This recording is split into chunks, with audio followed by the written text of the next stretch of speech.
Hey everybody, welcome to BODS Mayhem Hour. I'm your host, John the Bod, aka the Bod Father, and as always, I'm bringing you guys and gals awesome interviews, and today it is an honor and privilege to have Mr. Rob Evan. He is a Broadway actor, recording artist, plus show creator and principal vocalist of Rocktopia. And we're going to have him on here talking about that. Now, Rocktopia will be playing on Broadway beginning March 20th, featuring special guest star Pat Monahan from Train. And we're going to get into all of this because this is new territory for me, folks, to say the least. But it's really cool about what they're doing here. So I'll let Rob talk about this a little bit. So, Rob, how you doing, man? I'm good, man. I'm good, John. Thank you. Let's talk about this a little bit. You know, if it hadn't been for Mozart, Bach, and Beethoven, and the ones even before those guys, they would not be music today, period. You know, what made you want to create this show to bring rock metal to coexist in the world of classical music? You know, it's funny that you mentioned those guys because Mozart was a rock star. You know, he just lived in a different time than we do. But he completely was playing the music of the time, and it was controversial, you know, and it was political sometimes. And he totally lived off the musical stage as a rock star. So I think that if you know, Beethoven or Mozart or Bach or Stravinsky were alive today, they would be utilizing all the different technology that we have now, just like Jimmy Page and, you know, Freddie Mercury and you know, Gilmore and Waters of Floyd, you know, utilize different, you know, musical things that are available to them now. So I think you know, what we found was, you know, myself and my co-creator Randy Fleischer, we found this commonality between those genres, and we both love both those genres. And I think it's, you know, we were trying to create a world where they can coexist, and kind of, you know, if they were alive today with the artists that you know, we call the modern day masters, you know, the bands like Queen and Zeppelin and Foreigner and Journey, I think that music will resound beyond our lifetimes too. So, you know, I think that if they were around, they might collaborate, and that's kind of the world of Rocktopia in a kind of a nutshell. That would be freaking awesome to see Hendrix collaborate with like Beethoven or somebody like that. Right. You know, if they kind of met at an after party and was, you know, kind of vibing, they would go, "Hey man, we should get in the studio together and create something." Yeah, that'd be awesome. They also wrote big hooks. You know, you know, that's a big hook, just like ba ba ba ba ba ba ba ba. You know, it's sure. They're giant hooks. Was it hard to choose certain songs from bands to do for this show, Rob, or was it pretty easy? Yeah, for you guys? It was, and this has been kind of a something that's began. You know, if I'm honest, you know, when I really started performing as an artist, you know, 25 years ago, but about 8 years ago is when we kind of came up with the concept. And, you know, a lot of the stuff that we brought to the table was stuff that was special to us, you know, and there's a lot of nostalgia in this show that I think the audiences respond to. But then we really got, you know, specific and worked on stuff that we thought had these emotional or melodic or sometimes lyrical, you know, connections. And that's, you know, kind of, so it's been a process that we kind of pared down to say, okay, this is the first version of Rocktopia. But I think what's so exciting is that we can continue to come up with ideas and find connections through those genres, and then, you know, do a you know, 2.0 and a 3.0 and things like that. So it's not just this one version. This is the first version, is the way we see it. You know, I sit here sometimes, and I don't care if anybody likes this or not. I mean, this is just me. I go back and I listen to what they call, I guess people call it Viking music from back in the day. And there's folks now that are bringing that to the forefront, and it sounds so good. You know, good music is good music. That's the way I see it. You know, if you're a music lover, you're not completely confined to just one genre. Right. You know, and I think that's what we're also, you know, kind of presenting, and we toured this thing, John, in the spring of 2017, and that's what we found too, is there was a lot of different audience members. There were symphony goers that came, you know, in their tuxedos, and then there were people with Metallica, you know, T-shirts on, and they were all kind of communing together in this crazy fellowship that was like, hey man, what was that tune that they were doing with Hendrix, Purple Haze? Oh, that was Stravinsky's Rite of Spring. So they were kind of educating each other on you know, on this music journey that we try to take them on. Rob, is there anything that's impressed or excited you the most about putting this unique show together so far? What has it been, if anything, man? I think that, you know, it's a hard concept to sell to people because I don't think it's been done quite like we do it before. I mean, a lot of bands, you know, including bands that I've been involved in, like Trans-Siberian Orchestra, have kind of done plays on classical themes. You know, Emerson, Lake and Palmer, you know, have done it. So many bands. But the way that we're treating the classical music is completely as the masters wrote it, but then fusing it into these classic rock tunes.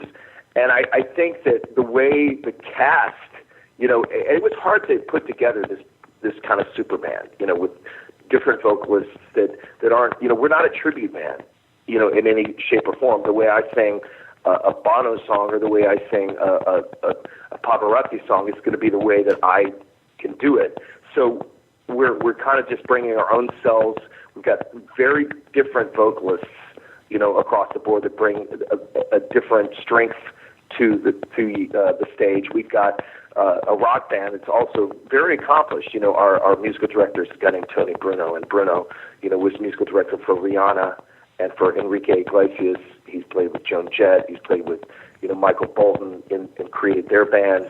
He goes way back, but he's got this kind of, you know, amazing presence on stage when he is doing a Jimmy Page solo, or when he's doing a Brian May solo on the guitar. But it's still very much Tony Bruno, and they've all completely bought into this, so that we all kind of feel that this is precious to us, and that's something that I was surprised to see. It really did surprise me that everybody feels so strongly about this concept that we're presenting, and Broadway is also a really kind of neat stage for me to come back to, because I got my Broadway debut literally 25 years ago in Les Miserables, and to bring it back to the theater where Les Mis started is a real kind of full circle journey for me. So I'm trying to stay focused as a producer and a creator, but I'm a bit like a schoolboy and kind of like, oh my God, we're doing this! Holy shit! You know, so I can imagine, cool, man. I'll tell you what's really cool about this is you have a unique flow of singers for male and female, and this is really freaking awesome. Last night I sat here and I watched Chloe Lowry, man. Her vocals is so damn good. It's not even funny. She's a beast, dude. She's a beast. Yes. And you've got Tony Vincent and Kimberly Nicole. Right. And I know there's a whole slew of others, but I mean, this is actually pretty great of what you guys are doing with different vocalists and things like that. I think this is pretty top notch, honestly. I appreciate that. We feel that way, and they do as well. And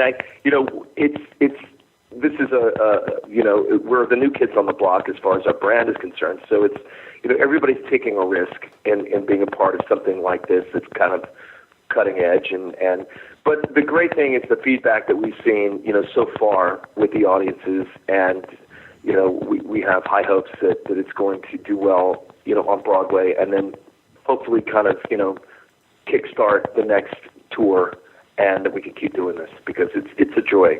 Any songs that you guys played during this show stand out more to you than any on it right now, or if possible, or do you have any favorites that you like doing during this? I think some of them are.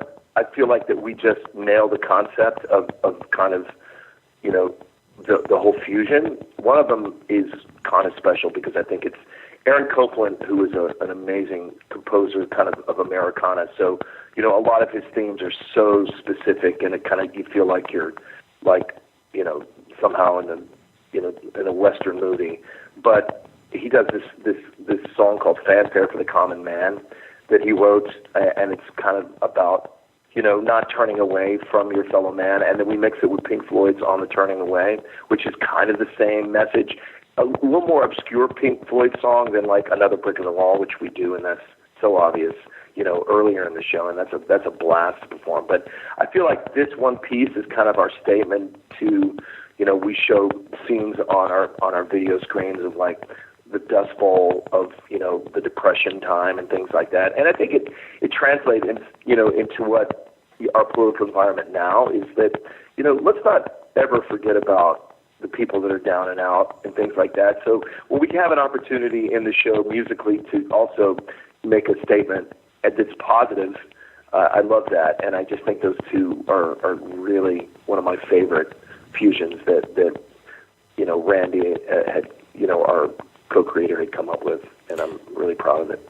Yeah, that's what I was going to say. I'm glad you mentioned the positive effect on this, because we need that now in music more than ever in this day and age, for sure, of what this country is.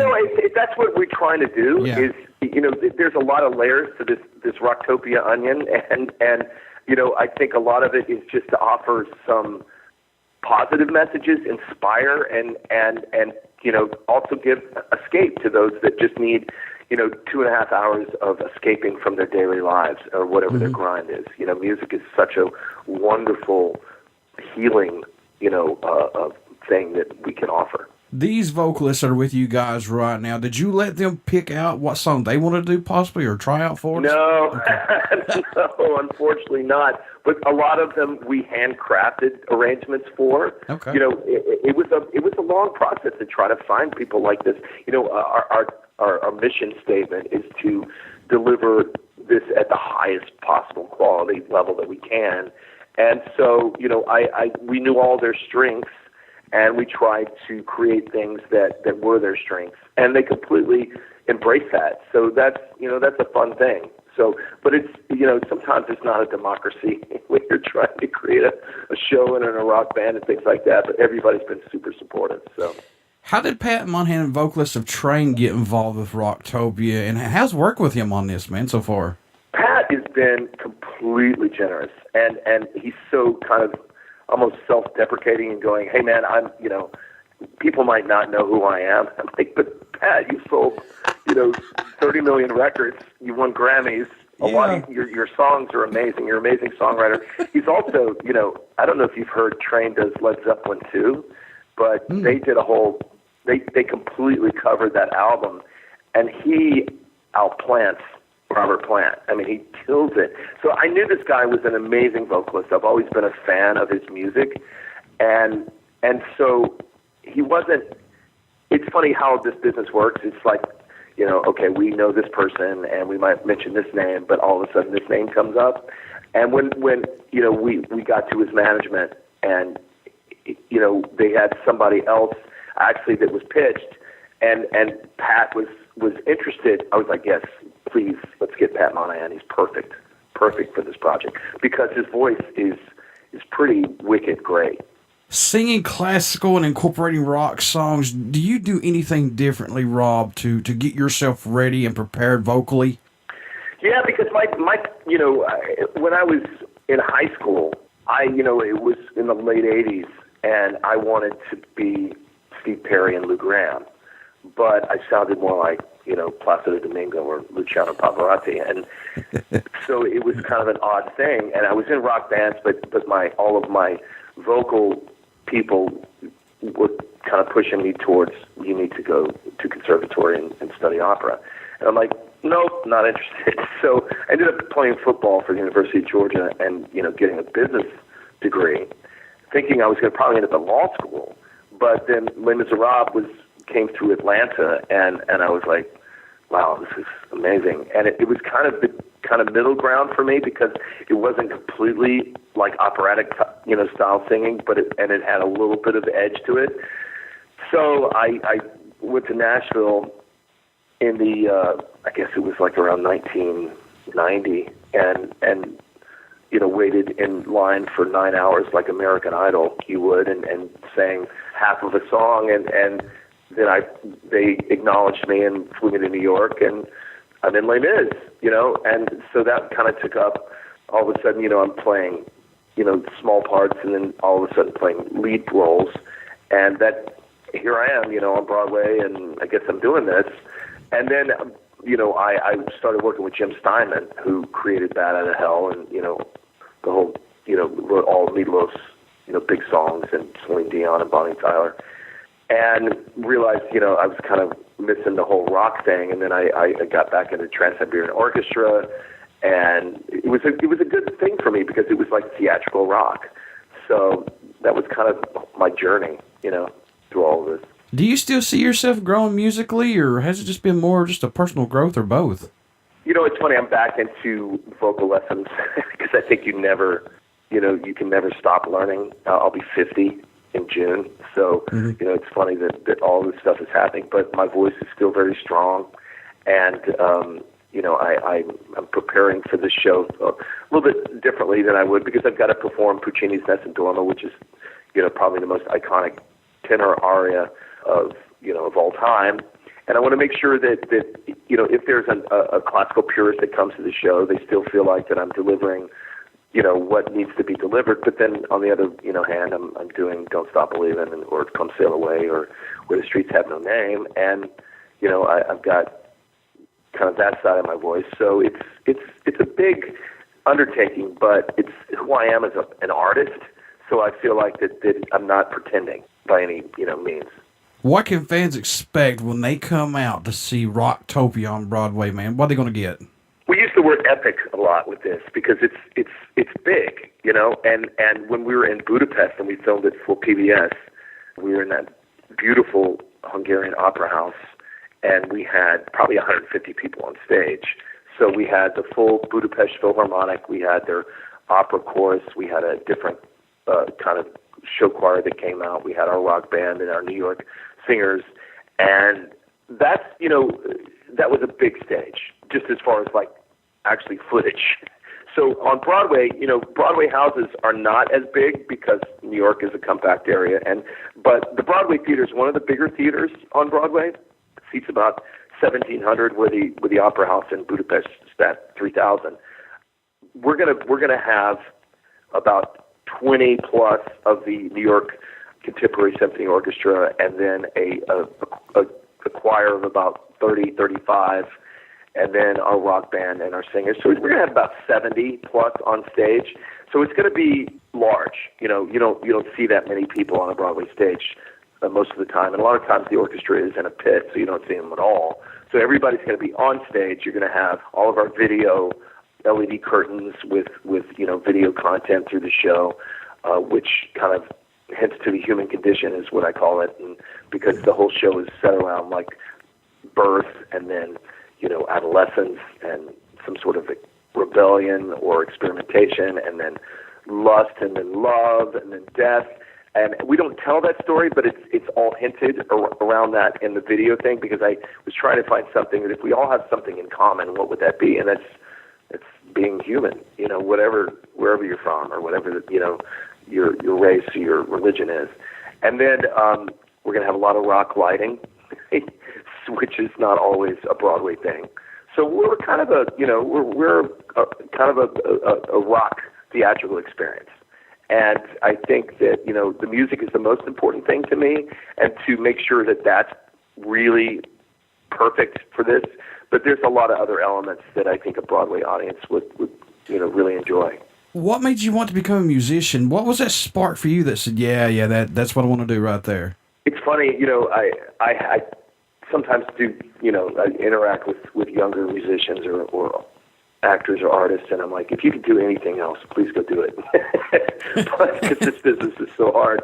But I think that, there comes a time where just something clicks, and you cannot be happy if you in life if you don't do this.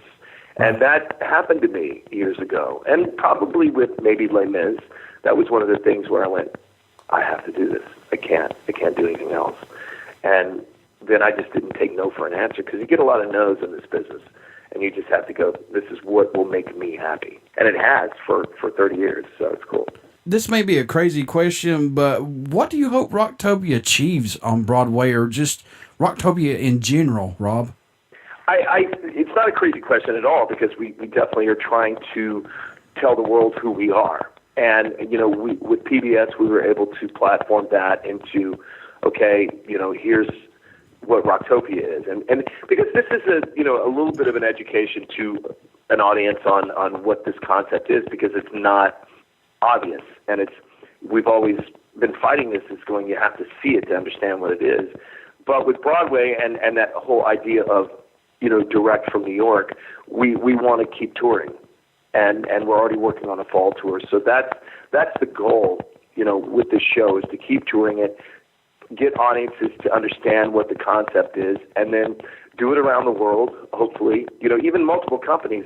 Myself, I don't need to be in Rocktopia. I'm in Rocktopia because I feel like right now I can serve the brand and the concept maybe the best, but I look forward to other times where maybe, it's in Germany or in London or in Japan or Korea, that there's so much talent out there, and we all kind of agree that this idea of mixing these genres is the star of the show more than we are.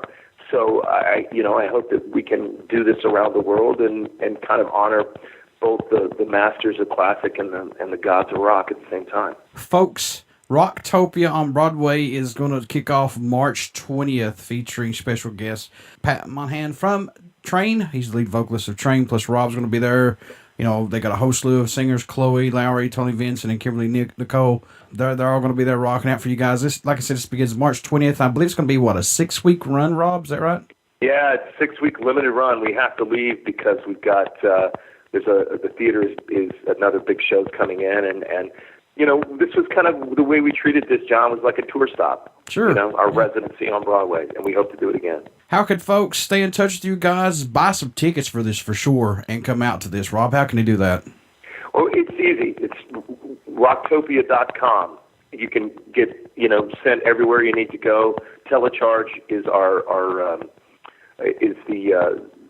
the ticketing agency through the Schubert organization and the Broadway Theater. But if you go to Rocktopia, man, click on all the links. You can learn everything about the show, and you can go where you need to buy tickets. Rob, before I let you go, good sir, would you care to do a promo for my show?